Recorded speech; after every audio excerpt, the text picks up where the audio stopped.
Hey guys, yes, I know, unexpected video. I said I wasn't going to make one today, but I had a thought and it couldn't wait, so here we are. Because last video, if you remember, I said that all the good things happening to me in my life are kind of happening by accident, like they're not things that I've been pursuing. It's just like, coincidence of circumstances and so on, and then I've been given these opportunities. So like I've been going with the flow of life and just like, yeah, I'm being offered opportunities that I haven't been specifically pursuing, and it's like maybe I'm trying to control my life too much, and I just need to go with the flow, right? But there's some stuff I didn't say, and then I was thinking about it the last couple nights, and just going, oh, I hope I didn't give anyone the wrong idea, because no one had said this in the comments yet, but what I worry is that some of you might think that this is a case of, good things come to those who wait. And that's not what this is at all. Don't believe that saying, because that saying on its own is bullshit. So I just wanted to talk more about like how these opportunities have come to me. Yes, I didn't do anything in particular to get those offers. So in case you missed it, the offers that I'm talking about are, first of all, my bonsai job. I was even working a different job when that was offered to me. I never pursued any kind of work in bonsai. So that's one of the things that came to me. And then the other opportunity is through Punk Rave Australia, where I wasn't trying to become some kind of fashion guru. I wasn't building a following in the hopes that a company would give me some kind of free stuff. So those are the two things. And then also like Punk Rave Australia offering me the social media intern position. Those are the opportunities I'm talking about that I never pursued specifically. It's just like, they just came to me, right? So, but what's important to note about these things is that it's not like I was doing nothing, okay? So, okay, if we look at the bonsai job, right? So it's not like I was just sitting on my bum and then all of a sudden, here comes someone offering me a job in bonsai, right? So, the things, I already have skills in bonsai. I've been doing bonsai, well, I did my first class, I think back in 2003 when I was still at high school. Wow, that's a long time ago. So I did my first class then, I did a bunch of classes after that, and then, I've been sort of maintaining my collection. I mean, it got a little bit iffy through all my depressions, but, I kept a decent collection alive, and, I remember a lot of the information they told me. I learn quickly and seem to retain a lot of details that don't help me in the rest of my life. But hey, I had the skills in bonsai there. And then the other thing with that is when I'm pretty sure I'm the one who reconnected with my bonsai teachers. And it's just been so long. Back when I was in high school, Facebook wasn't really a thing. So, obviously I wasn't connecting to them through Facebook. But I think I was just sort of sitting around one day thinking, I wonder if I can find my bonsai teachers on Facebook and see what they're up to, because, I was actually considering going back and getting lessons. So I found them on Facebook, sent them a like, I guess added them as friends. I don't know exactly if I added them as friends first or whatever, but I reconnected with them, found out they had an exhibition on. My cousin was visiting from Japan, and so we went to the exhibition together. Reconnected with my teachers, had a great chat with them there, and then and then we were connected on Facebook, and then one of them was like, hey, we need help, okay? So in summary, what I had to get that position is, first of all, I had the experience, I'd been working on the skills. Even when I wasn't actually going to lessons, I was still retaining a lot of the information. I was still doing occasional maintenance on the bonsai so that they didn't get completely out of control. So I built the skills in bonsai. And then the second thing is I already had the relationships in place, and I just reconnected. That's sort of a case of knowing the right people and then just the right circumstances. There is an element of luck because they just happen to need someone right now. So there's that. But I think the two main things is I had the skills and I had the networking. So it wasn't something that I actively pursued, but there were factors that added together. And so this wasn't a case of me sitting on my bum. This was me doing things, building my skills and knowing the right people and reconnecting, making that effort with, I guess, the networking. So yeah, I mean, I'm probably gonna title this video something like, you know, let's play with that good things come to those who wait. No, good things come to those who skill up and do a bunch of other stuff to, you know, have the right segment. I think maybe I'll just stop at skill up. But, you know, it's a combination of skills, circumstances, and then when the opportunity came, I was like, yes, I will take that opportunity instead of letting it go. Sometimes, you know, you might be offered an opportunity and you'll feel really reluctant because, like, maybe you're not good enough or whatever. But, you know, especially because they offered me and I wasn't asking for a job or anything. They offered it to me, so obviously they think I can do it. And I was just like, hey, let's do this. I hate the art job. This is going to be so much better. And yeah, I'm enjoying that. But like with that whole like grabbing opportunities when they come to you, okay? So that's probably more relevant to the Punk Rave Australia thing. But first of all, let's look at the skills. The main skill with Punk Rave Australia is just that I've been video blogging on and off for years. And yes, I'm an old school YouTuber. I do things off the top of my head. I don't have scripts most of the time. I kind of just blab, blab, blab for half an hour. And yeah, but you know, I used to be really shy. So for me to talk like this is it kind of incredible. You know, you would not have been able to get, like, I know I'm just talking to the camera, but it's still social. And talking to the camera, I think, has helped me talk more in real life. I mean, I can't just monologue for half an hour. No one's going to sit down and listen to that. My mum is usually the one who has to put up with my rants and stuff. Sometimes she asks, though, so, and she doesn't stop me, so, you know. Yeah, my poor mum has to put up with a lot of YouTube style rambling, and then I'm like, Mum, we should have filmed this. Anyway, so the main skill is I've been video blogging for ages and sort of gradually improving. You know, like I used to have the shitty webcam. Now I've got, like, the lighting's okay, even though I have no technology for my lighting. I've just worked out where in the house works best, getting better at talking, expressing myself, being comfortable with the camera, because some people who like might be really good at talking, once the camera's on, they might get really nervous. So my brother, who's a teacher, he doesn't like cameras, but when the cameras are off, he's an absolute clown. And I'm just like, we should install hidden cameras because this shit would go viral. But no, he's really shy. So I'm used to the camera, all that kind of stuff.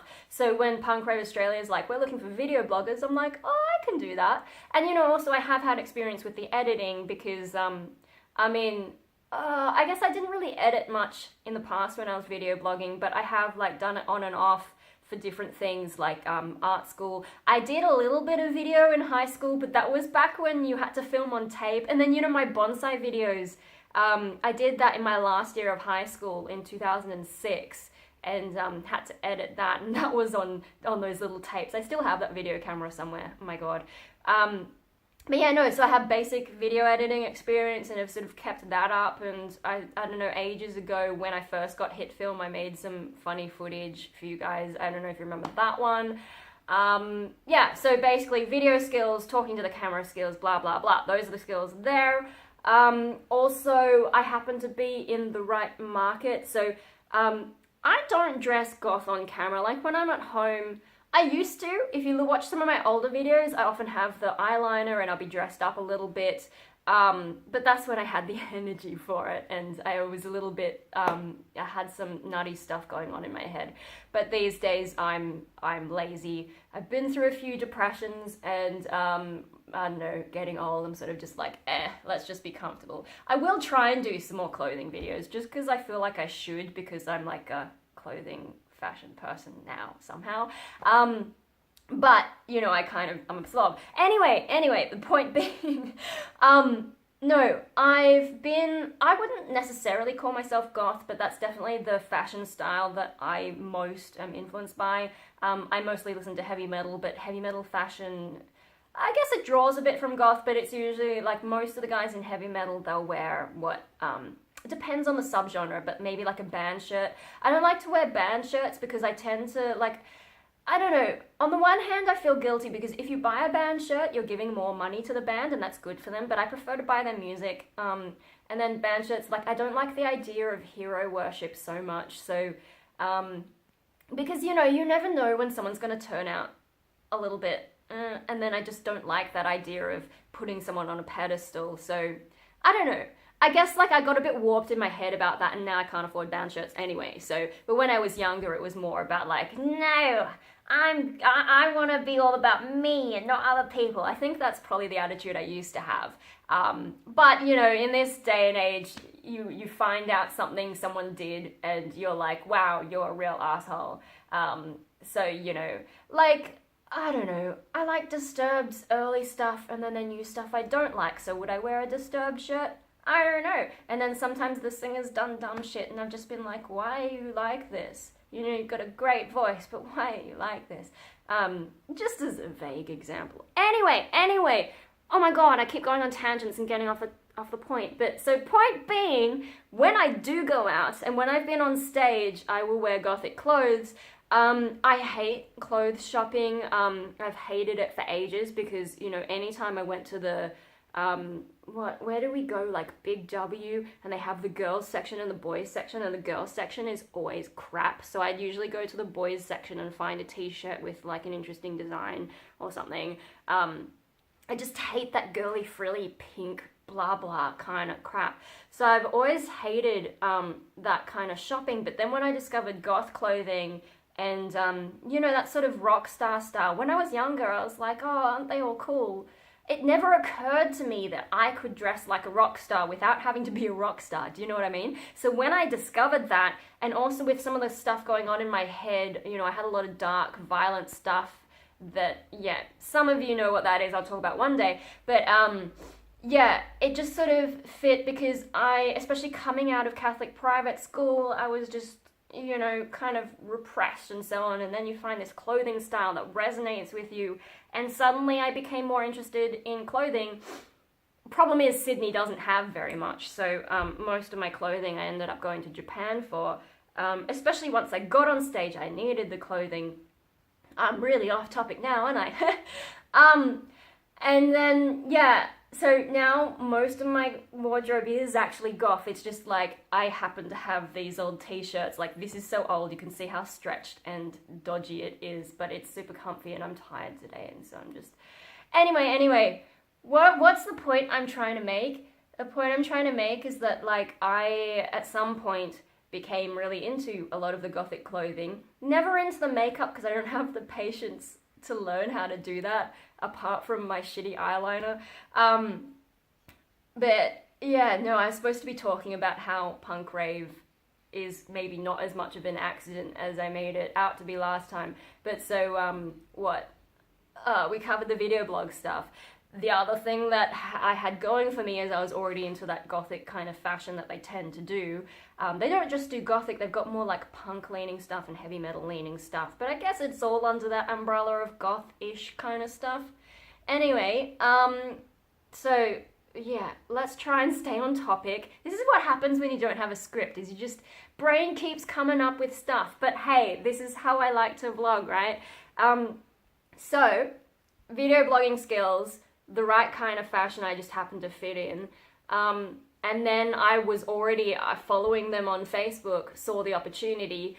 I think I made a video about how it took me a little bit of convincing for me to give it a go, because I was just like, this is really, like, I'm no one, why would they want me? But because I vlog in the right way and I put the effort into my audition tape, they're like, yeah, we really love you. Like, before the deadline even passed, they're like, we really love you, we want you, you know, pretty much as soon as I sent it in. So, yeah.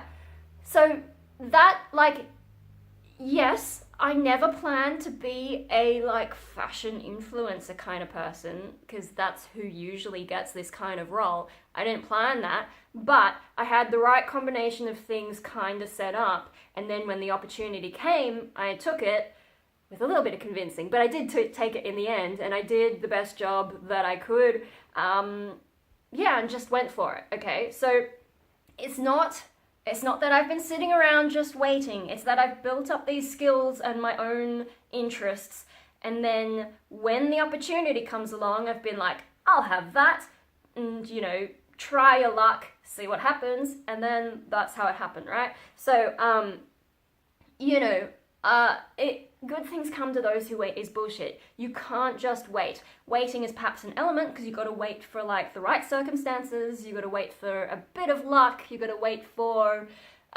just the opportunity. But in the meantime, while you're waiting, you need to be doing other things. So, and it doesn't really matter what those things are. I mean, like, if you're going to have a conventional life, you need to, you know, go to college, go to uni, go to TAFE, go to whatever qualification it is that you need for the job that you want.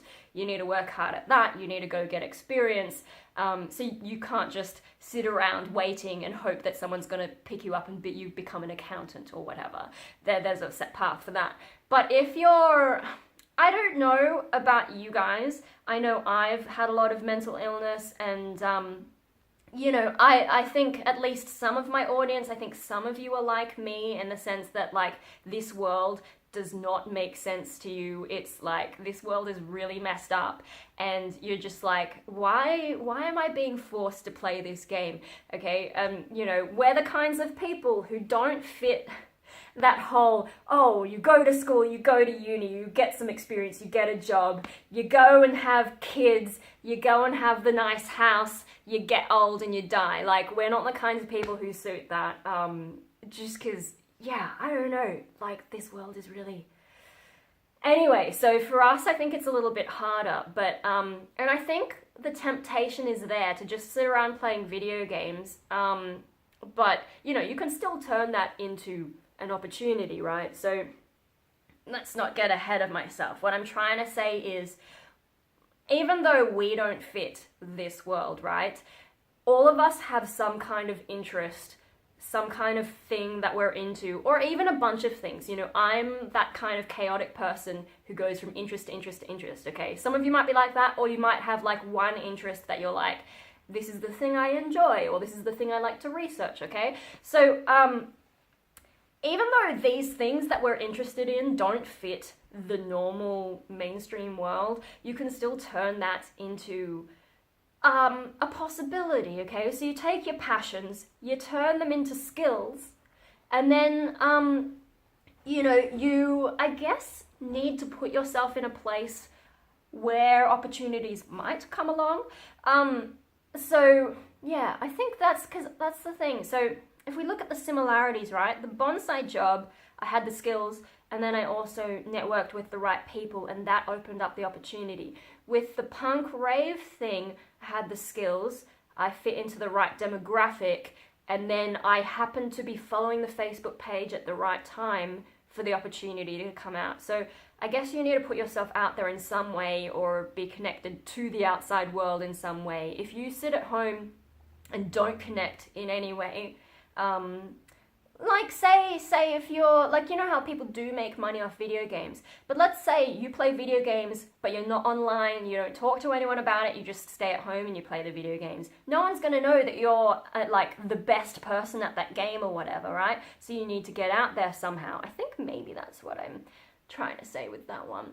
But no, anyway, so regardless of what your passion is, if you upskill in it, and then put yourself out there somehow, then when the opportunity comes, you're set for it. You know, you'll have more of a chance to get it. I'm not saying that you're definitely going to get it, because there's a lot of things that, like, you know, there's always going to be someone better. But if you have the right combination of factors, that gives you a chance, I think. And you got to remember, okay, you might have some really obscure interest and you're like, no one would ever pay me for this, no one would ever give me free stuff for this, no one would ever, whatever.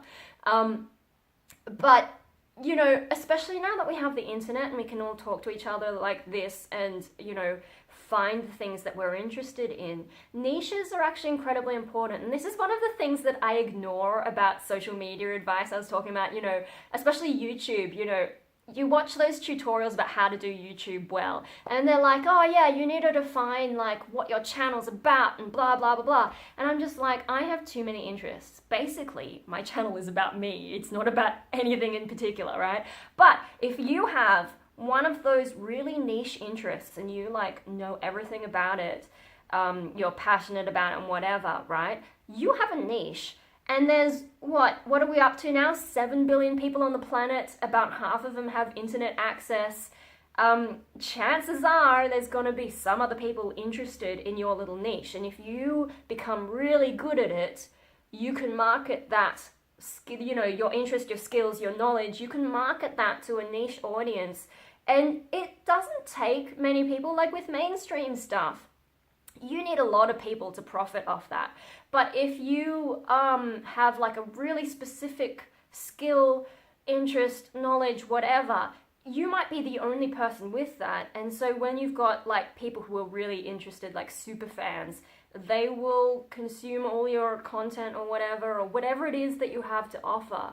If you have an amazing niche, you just need to find the right audience and then, opportunities, right? So, this is a weird example, but my youngest brother, he's got severe intellectual disability. It's not autism, it's just like, unnamed intellectual impairment. But he has this obsession with watching trains. He loves a lot of heavy transportation, but he loves watching trains maybe the most at the moment, probably because like we don't have any trains in the area, so maybe it's a little bit more special. And until he got access to YouTube, I had no idea, but there are like all these channels that are just dedicated to train watching. So he will sit there with his little tablet computer thingy, just watching endless train videos, to the point that I now know the difference between an S-Set, a Tangara, a Waratah, an Oscar train. And I'm like, why do I know what all these trains are? It's because he's constantly watching this stuff. And so what, Sydney Trains Vlogs, I haven't checked in a while, but they've got maybe 4,000 subscribers or something. And they are getting enough people watching that they're monetized and I'm not. Probably like 50% of their traffic's just from my little brother watching them like all the damn time. But so train watching, that's someone's niche and that's turned into an opportunity, and then they're able to make some kind of money off YouTube. I don't know how much money they make, but enough that they're constantly putting out this train content with people sending in requests, and they've got ads on their channel, and it's just like, it blows my mind. Anyway, so instead of waiting for good things to happen to you, if you've got a niche, I mean, obviously I'm using the YouTube example just because we're on YouTube and it's an easy one for me to make with my little brother, but you could set up a channel where you talk about your interest, and especially if you know a lot of stuff about it, the problem with YouTube is you do need to get used to talking to the camera, and you do need to get some level of production skills because, 10 years ago, everyone was on webcams, didn't matter. But today, cameras are so much better, so you maybe need to know a bit more about the video side for it to be more watchable. But, or good at editing if you want to just use pictures and so on. So that's a little bit difficult, but you don't have to do things on YouTube. Like, for bonsai, my teachers, they did help me out when I was in high school making those early bonsai videos, but they haven't been watching what I've been doing since then. It's just that they know I was a good student, following the instructions, doing all that stuff, kept it up for quite a few years, and we happened to reconnect and had some really good conversations at that exhibition. So, they didn't watch my videos or anything. It's just like, so you don't need the video thing. If you have an interest and if you upskill in it until the point that someone is like, oh yeah, we could really use those skills, that can turn into an opportunity. Because if you're waiting, like, if we go back to the video game example where you're just at home, no one ever knows anything about you, you just play on your own, which is what I tend to do. But it makes me think of like high school. When I was in high school, one of the frustrations, apart from all the crap going on in my head, high school is also when I first started getting depressed. It wasn't really the environment for me. I just didn't realize it at the time. But in my spare time, I spent a lot of time playing Pokemon. Just on my own, and it didn't occur to me that I could look up how to play it better. And I think, I now know about those, like, what are they called, EVs or something? I don't know, like some of those values. If you fight a certain Pokemon, it can increase your stats in like speed or something. you know, like if you fight a Zubat, it gives you 2 points towards speed. So when you level up, suddenly your Pokemon that beat the Zubat is more likely to increase in speed. Yeah, I didn't know any of that stuff when I was in high school. I just sort of played a lot. Back when you had to have batteries in your Game Boy and the batteries would always run out, drove my parents crazy. I'm like, I need more batteries. Oh my God, the day that I got a Game Boy that you could actually plug into power. Wow. Anyway, I would just like play that all the time, not really work on any skills. I wasn't doing music back then. Like maybe, did I have a keyboard back then? If I did, I didn't play. I had stopped playing violin by about year 8. So what was that, 2002 maybe? You know, I stopped playing violin, viola. I wasn't really doing art. I think I quit, you know, like in high school you do art class. I think I quit that in year 8 and year 9, just focused on computers and stuff. So I was getting into robotics, but yeah, I jumped from interest to interest, and let's not go into that. But basically, I was kind of frustrated that nothing fun happened in my life, nothing exciting really happened in my life. And then I just played video games on, you know, Pokemon on the weekend or whatever. Get upset that the world wasn't like Pokemon and all that, and just sort of like be waiting, oh, you know, because, you know, we tend to be egocentric, and I was like, oh, one day something exciting will happen to me kind of thing, and it's just like waiting around. And so high school, not much really happened to me. So, you know, that's an example of that whole, you know, good things don't come to those who wait and who just sit on their bums not really doing very much. Nothing much really happened to me in my life back then. It's only once I started putting myself out there, developing more skills in things. I mean, I was probably developing some skills back then because high school is when I started bonsai.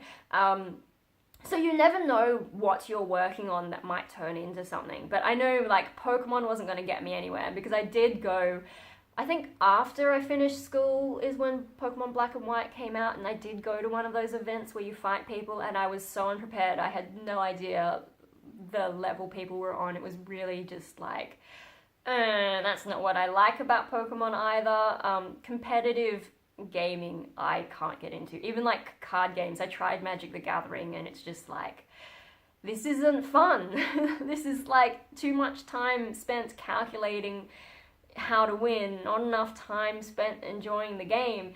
But that's another story. If that is your niche, just go for it, you know, like, become the best at what you do. Or you don't even have to become the best. You just need to get to a level where whatever your skill is, whatever your niche is, you can market it, I guess. You know, unfortunately, a lot of this stuff, it is, if you think in the marketing kind of way, it can help. It's just like, it does feel a bit sterile if you get too bogged into it. But I guess like the point I'm trying to make is that, you know, work on whatever it is that you like to do.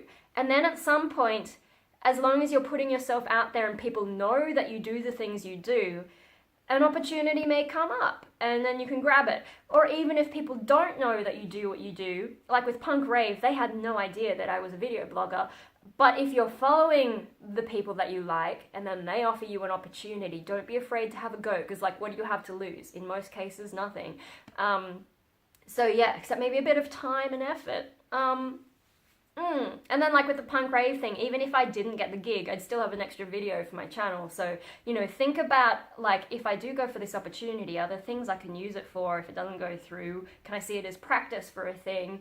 Yeah, I don't know, like, every little thing you do adds up in your life. This is why I find it hard to regret any of my mistakes, because if I hadn't made those mistakes, I wouldn't be who I am now, and some of the good things that do happen in my life wouldn't have happened. Yeah, and then if you're an artist, or if you're an actor, if you're into acting as well, like, every experience gives you a little bit more something that you can bring to your acting. I did I did maybe 2 years of drama in high school. I don't know, it was so damn long ago. I was really bad at it too because I was so shy. This is before I talked to cameras. But no, with art especially as well, these kinds of creative things, every experience you have adds up as something that you can draw on, you know, more ideas. You know, everything's a remix kind of thing. Everything that goes in your head, you know, contributes and influences to ideas you might have. Anyway, this turned into a much longer video blog, and I'm really tired, because today is my recovery day, and I was just gonna sit in the sun and read some more of this. I'm so close to finishing it, so I might do a review of this at some point, but we're up to half an hour, and I'm tired, and I hope I made sense, and I hope, first of all, that I have destroyed the whole thing about good things come to those who wait. You need to do more than just wait. And I hope, like, some of you who are like, you know, if your life is a little bit boring or not going anywhere, I hope maybe I've given you some hope and also inspiration to, like, follow the things that you like, do the things you do, get good at the things you do, because when you get good at something, especially if it's unusual, then one day someone's going to be looking for that specific skill, and if you can place yourself in the right place to take advantage of that and be like, hey, I'm the one who does that, there you go. Like, Stephen Colbert is the expert on Lord of the Rings or something, and people know that, so if you want to ask him a question, if you want to ask a Lord of the Rings question, who do you go for? Stephen Colbert. Wow, my brain is all over the place. I hope I made sense. If I didn't, like, questions for me, yeah. And then, I don't know, tomorrow I can make more videos maybe, but for now, I need to relax, so see you guys. I hope it's not too all over the place. You want me to fall into self-doubt, locked in your catch-22, but if I split in half now, would that satisfy you? I guess one of the things to keep in mind is there's this saying, I can't remember where I stumbled on it, but it, like, you know, it takes 10 years to become an overnight success. I think I've mainly heard that in the music industry, where, like, a band will be going for 10 years, then all of a sudden they blow up. But, you know, that's, I think it applies to other areas as well, where, you know, you've been working on a skill for more than 10 years or so, and then all of a sudden you find the opportunity to use it. And when you look at my opportunities now, bonsai I've been doing since about 2003, video, YouTube I've been doing since 2008, and yeah, so more than 10 years later, finally I find an opportunity to use these skills that I've been working on. I'm not great at it in the same way that a good band might have become really good at their music, but I've become good enough that, you know, when the opportunities came, I was able to capitalize on them. So I think that's maybe a thing to keep in mind. And then, yeah, so it can seem like, you know, maybe these things are happening by accident or coming out of nowhere, but when you really analyze what's going on, there's more to it than that, and I think that's the point I was trying to make. Also, just a shout out to Paper Vampire seeing through my sneaky plans. So last video I was saying that I was quitting the band search and just going to focus on other things, right? Because in that video I made out like the reason I was finding opportunities is because I wasn't looking at them. Now, I don't expect that to happen with music, but it did cross my mind that if I stop looking for a band, eventually I'll find one. But no, like that's not going to happen that way. But if I keep working on my skills and keep putting myself out there, then there's a possibility that an opportunity may come along and I'll be better placed to grab it. Whereas at the moment, you know, there's no demand for my particular skill in my area. You know, there aren't any established Sydney bands looking for a female singer-growler. Even though that's becoming more popular internationally, it's just not happening in my local scene. And then even if people do want me as their singer, they're in the wrong genre for what I like. So just the circumstances haven't aligned. I also feel like there are definitely some areas of my vocals that I could continue to work on. So that's what I'm going to do. Keep upskilling, keep doing what I'm doing, and then, yeah, keep myself out there. So I guess, you know, one possibility is if I keep working on my vocals and then make more YouTube covers, for example, get myself out there, there may come an opportunity from that. It's about keeping your doors open and, you know, making sure you're, you know, constantly trying to improve. So, no, Paper Vampire, it's not that I'm going to accidentally stumble into an awesome band. It's that I'm going to set myself up so that if the opportunity does arise, I'm better placed to take it. But it is more fun to think that that is my evil plan. To manipulate the universe to my will. that's something else I need to work on, is my evil laugh, because it's been a while. But seeing as I'm sitting here ready to watch the Jedi Path with my terrible lighting because I'm on the other side of the room now, no, we're going to look at the light side of the Force, and then, I don't know, maybe next month we'll get onto the dark side, and that's when I'll work on my evil laugh. I don't know if evil laughs are a Sith thing, but I'm gonna make it my Sith thing or something. I'm so out of it because I'm tired, and now I'm going for real. Possibly see you tomorrow, guys.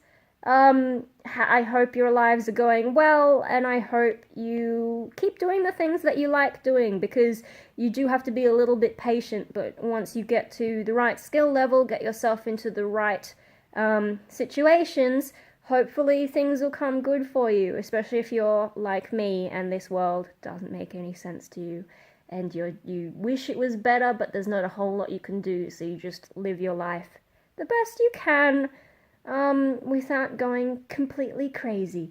Although, am I completely crazy? I guess that's debatable. I'm gonna go before I hurt myself.